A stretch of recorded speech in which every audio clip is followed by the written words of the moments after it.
5 years with Jessica and I was ready to propose. We had it all planned out. Then I found strange messages on her phone when she asked me to check her email. She confessed to sleeping with her coworker Marcus during a business trip. The double shock came when she told me she was 3 months pregnant and wanted to keep the baby even knowing Marcus was the father. I never imagined I would face such a decision in my life. Let me know where you are watching from in the comments below. If this story resonates with you, please hit that like button and subscribe to hear more real-life experiences that might help you through your own challenges. Now let me tell you what happened next in this painful chapter of my life. Life before the revelation was picture perfect. I had a great job as a marketing director at a growing tech firm in Chicago. Jessica worked as an account executive for an advertising agency. We had just purchased a downtown condo with floor-to-ceiling windows overlooking the lake. Every morning we would have coffee on our balcony planning our future together. I had even started saving for an engagement ring, a princess-cut diamond that I knew she would love. We met in college, both studying business and marketing. Our connection was instant and strong. 5 years together, and I never once doubted our relationship. We had our disagreements, sure, but nothing major. We were the couple friends looked up to, often asking us for relationship advice. Looking back, maybe that pressure to be perfect was part of the problem. It was a Tuesday evening when everything fell apart. Jessica was in the shower preparing for a dinner with clients. She called out asking me to check her email for details about the reservation. As I opened her phone, a notification appeared. A message from someone named Marcus. "I miss you. Can we talk about what happened?" My heart started racing. I told myself it was probably innocent, but my instincts knew better. When Jessica came out of the bathroom wrapped in a towel, she saw me holding her phone. The color drained from my face. "Who is Marcus?" I asked, trying to keep my voice steady. Her face fell. She sat on the edge of our bed, the one we had picked out together at a furniture store in Milwaukee during a weekend getaway. Tears welled in her eyes as she confessed everything. 3 months ago, during a week-long business trip to San Francisco, she had slept with Marcus, a new colleague from the New York office. "It was a mistake, Calvin. We were working late, had too many drinks at the hotel bar. It meant nothing," she pleaded. But the worst was yet to come. As I was processing this betrayal, pacing around our bedroom, she dropped another bombshell. "There is something else you need to know," she said, her voice barely audible. "I am pregnant." The world stopped. I remember staring at the photo of us on the nightstand taken during our vacation to Maui last year. Both smiling, both happy, both living a lie, apparently. "Is it mine?" I asked, though I already knew the answer. "The timing matches with Marcus," she admitted. "But I want to keep the baby, Calvin. And I want us to raise it together." I could not believe what I was hearing.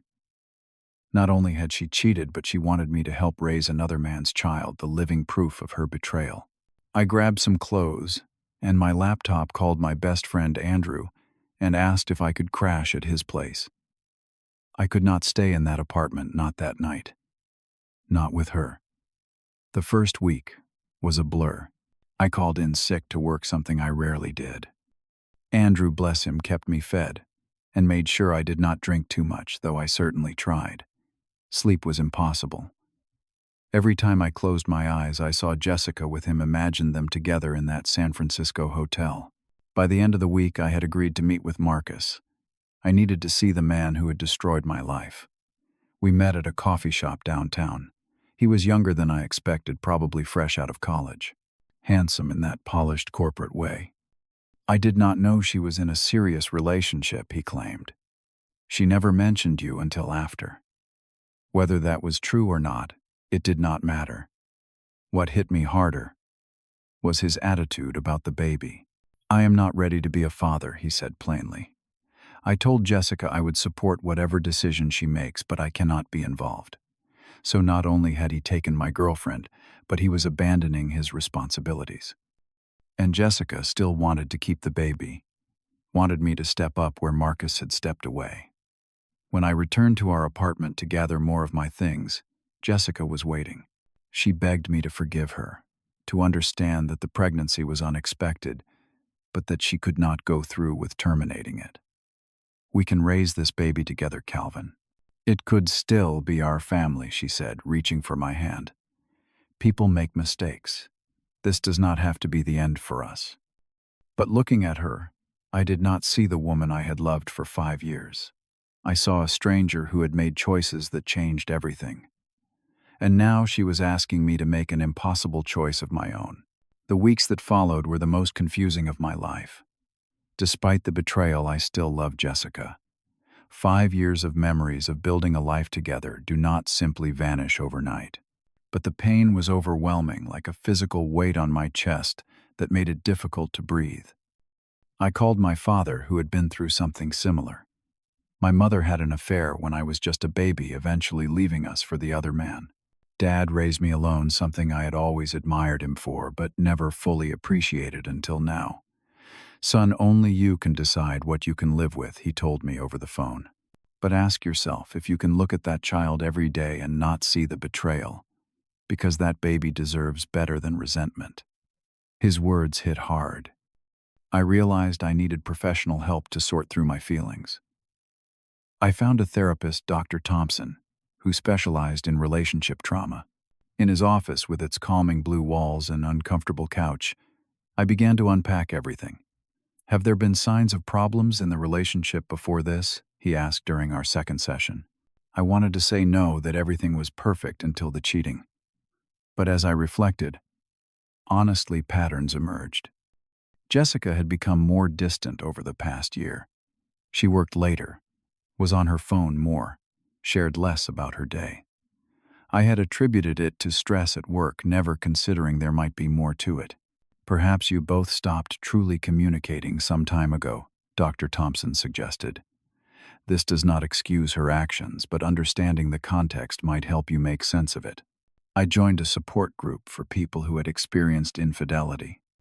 Listening to their stories made me feel less alone. Some had chosen to forgive and rebuild. Others had walked away. All of them spoke of the difficult journey either choice entailed. One night, unable to sleep in Andrew's guest room, I found myself contemplating what family really means. Could I love a child that was not biologically mine? Many people do through adoption or blended families. But those situations begin with honesty, not deception. Jessica arranged for me to meet with her mother for lunch, hoping she might help mediate. Mrs. Garcia had always liked me often, saying I was the best thing that ever happened to her daughter. "Everyone makes mistakes, Calvin," she said, over our salads at her favorite restaurant. "Jessica loves you. The circumstances are unfortunate, but that baby will need a father." I wanted to point out that the baby had a father, one who was choosing not to be involved, but I kept quiet out of respect. That evening, I decided to stop by our apartment to pick up my winter clothes. I had been wearing Andrew's sweaters, which were too small for my frame. Jessica did not expect me, and I still had my key. As I entered quietly, I heard her on the phone in the bedroom. "I told Calvin I have not spoken to you, but I needed to hear your voice," she was saying. My blood ran cold. She was talking to Marcus. I stood frozen in the hallway, listening to a conversation that confirmed my worst fears. Though I could only hear Jessica's side, it was clear they were still in contact, still emotionally connected. Later that week, I ran into Jessica's best friend, Natalie, at a grocery store. She seemed uncomfortable seeing me avoiding eye contact as she examined a display of apples with unusual intensity. "I know it is awkward," I said, "but I would appreciate honesty. Is Jessica still seeing him?" Natalie sighed, finally looking at me. "She claims they are just talking because of the baby situation. But between us, I think she has feelings for him she is not ready to admit. Last week, she told me she is confused about what she wants." That night, I overheard Jessica through the thin wall of our apartments, neighbor Marnie, who had invited me over for dinner, out of pity. Jessica was visiting Marnie, afterward not knowing I was still there, sitting quietly in the kitchen while they talked in the living room. "I do love Calvin," I heard her say. "But there is something about Marcus I cannot shake. The timing is terrible with the baby, but I feel pulled in two directions." That was all I needed to hear. Jessica did not just make a one-time mistake. She was actively torn between two men while asking one to raise the other's child. My path became clear in that moment. No matter how much history we had, no matter how much I still cared for her, I had to walk away to preserve any sense of self-respect. The next day, I asked Jessica to meet me at a neutral location, a park bench where we used to feed ducks on Sunday mornings. The familiar setting felt foreign now, like revisiting a childhood home that had been remodeled beyond recognition. "I need to know the complete truth about your feelings for Marcus," I said, cutting straight to the point. "Not what you think I want to hear, but the honest reality." Jessica stared at the pond, watching a pair of mallards glide across the surface. "I care about you deeply, Calvin. We have built so much together. That is not what I asked." She took a deep breath. "I am confused. What happened with Marcus was not just physical. There was a connection that I did not expect. With the baby coming, I have been talking to him more, trying to figure things out." "You told me you cut all contact with him," I said, my voice steady despite the storm inside. "I know, and I am sorry. I thought it would be easier if you believed that. I thought we could move past this. You want me to accept your baby with another man while you secretly maintain a relationship with him. Do you realize how selfish that sounds?" Tears streamed down her face. "I do not know what I want right now. Everything is happening so fast. All I know is I am keeping this baby, and I was hoping you would stand by me." I looked at her, really looked at her. The woman I had planned to propose to spend my life with. "I need you to choose Jessica. Either cut all ties with Marcus for real this time, or we are done. I cannot be your backup plan while you explore feelings for someone else." "That is not fair," she protested. "The baby complicates things. Marcus has a right to be involved if he chooses." "Then you have made your decision," I said, standing up. "I will not be part of this triangle. I deserve better than that." She reached for my hand. "Please do not make me choose right now. I need time. I have given you 3 weeks. That is all the time I can give." The following weekend, I rented a small truck and asked Andrew to help me move my things out of the apartment. Jessica was visiting her parents, a deliberate choice on my part to avoid another painful confrontation. I left my key on the kitchen counter alongside a letter, explaining that I would contact her soon about the practical matters we needed to resolve. The financial entanglement was the most challenging part. We had bought the condo together, both names on the mortgage. After several tense meetings with a mediator, we agreed to sell the property and split the proceeds. The real estate market was strong, and we stood to make a small profit, a cold comfort given the circumstances. I found a modest one-bedroom apartment in a different neighborhood, a fresh start away from memories of Jessica. The place was nothing special, just white walls and basic fixtures, but it was mine alone, a blank canvas for the next chapter of my life. At work, I threw myself into a new marketing campaign, working late hours that I once would have spent with Jessica. My boss noticed my renewed dedication and assigned me to lead an important project for a major client. The responsibility was exactly what I needed, a focus for my energy and a reminder that I still had value beyond my failed relationship. On a whim, I signed up for a photography class at a local community center. I had always enjoyed taking pictures, but never pursued it seriously. The weekly sessions became a highlight, not just for the creative outlet, but for the community of diverse students sharing the same interest. I met new friends there, people who knew nothing about Jessica, or the baby, or the mess I was leaving behind. There was something liberating about being seen as just Calvin, the guy with a decent eye for composition, rather than Calvin, the man whose girlfriend got pregnant by another man. Throughout this transition, Jessica tried repeatedly to contact me. Calls, texts, even emails to my work account. I maintained minimal communication, only discussing practical matters about the condo sale and division of our shared possessions. Any message straying into emotional territory went unanswered. After 2 months of this limited contact, Jessica appeared at my office building one evening as I was leaving. She looked different, her pregnancy now visibly showing beneath her open coat. "You cannot just shut me out of your life completely," she said, following me toward the parking garage. 5 years together deserves better than that. I am giving you exactly what you wanted, I replied. Space to figure out your feelings for Marcus while you prepare for your baby.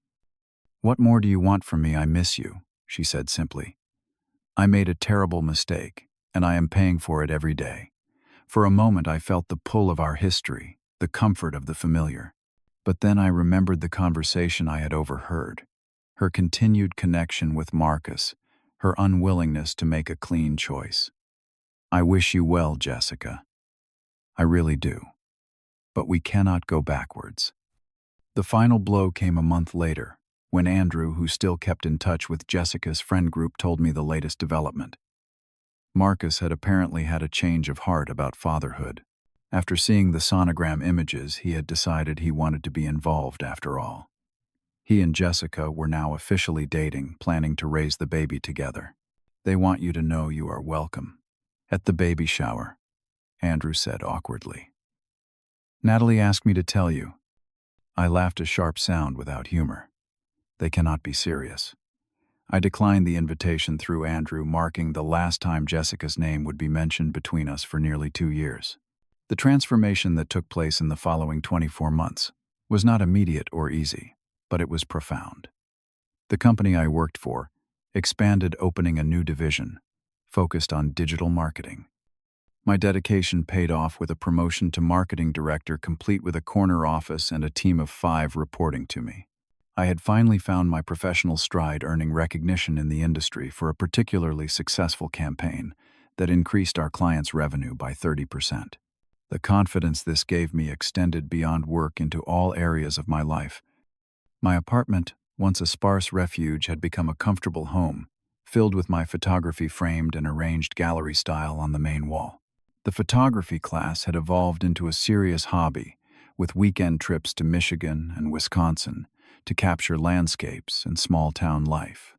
I had dated casually, nothing serious, focusing instead on rebuilding my sense of self outside of a relationship. Friends often tried to set me up, but I remained selective, unwilling to rush into anything without the foundation of complete trust. It was during a charity event for the local animal shelter, where I was volunteering as a photographer, that the past unexpectedly collided with the present. I was adjusting my camera settings when I heard a familiar voice. Calvin, is that you? I turned to see Jessica holding a baby girl about a year old. She looked tired but still beautiful, her hair shorter than I remembered. The child had her mother's dark eyes, but little else that marked her as Jessica's. This must be Marcus' daughter, I thought, searching her tiny features for signs of the man who had changed the course of my life. Hi, Jessica, I said, surprised by the steadiness in my voice and the absence of pain I had expected to feel. How are you? We moved to a quiet corner away from the bustling event. Jessica bounced the baby gently as she began to fuss. This is Sophia, she said, a sad smile crossing her face. My daughter. She is beautiful, I said, and meant it. The child was innocent in all this, a bright spot emerging from a dark situation. Marcus left, Jessica said without preamble, when she was 6 months old. Said fatherhood was not what he expected. He moved back to New York. I nodded, unsure what response she was looking for. Sympathy, validation, the satisfaction of being right about his character. I am sorry to hear that, I said finally. That must be difficult for you both. Every day I think about the choices I made, she continued. How I threw away something real and valuable for something that turned out to be empty. She looked directly at me. I still think about you, Calvin. About us. 2 years ago, these words might have moved me. I might have seen them as an opening, a chance to reclaim what we had lost. But standing there, I realized something profound had changed within me. The anger was gone, replaced not by forgiveness exactly, but by something closer to indifference. Her choices had set us both on different paths, and mine had led me to a stronger version of myself. I wish you and Sophia the best, Jessica. I really do. But that chapter of our lives is closed. She nodded, blinking back tears. I understand. I just wanted you to know I regret what I did every single day. We parted amicably, exchanging brief updates about mutual friends and career changes. As I watched her walk away, I felt a surprising sense of closure that had eluded me until that moment. 3 months after that chance encounter, I met Laura at another charity event where I was again volunteering my photography services. She was coordinating the silent auction, clipboard in hand, completely focused on making the evening a success. Her competence was the first thing I noticed, followed quickly by her warm laugh when something went comically wrong with the audio system. Our connection was different from anything I had experienced before, built on a foundation of honesty from the very beginning. On our first date, I told her about Jessica and the baby, not as a dramatic confession, but simply as part of my story. "Thank you for sharing that with me," she said, reaching across the table to touch my hand. Transparency means everything in a relationship. With Laura, I found a partnership based on mutual respect and trust, values I now recognized as non-negotiable. We moved slowly, both carrying lessons from previous relationships, both committed to building something that would last. Looking back on the painful chapter with Jessica and the baby that was not mine, I realize now it was one of the most defining experiences of my life. Not because of the betrayal itself, but because of how I chose to respond to it. I could have stayed out of misguided loyalty or fear of starting over. I could have grown bitter and distrustful of everyone. Instead, I chose a harder, but ultimately more rewarding path. Self-respect is not selfish. Sometimes the kindest thing you can do for yourself is to walk away from a situation that diminishes you.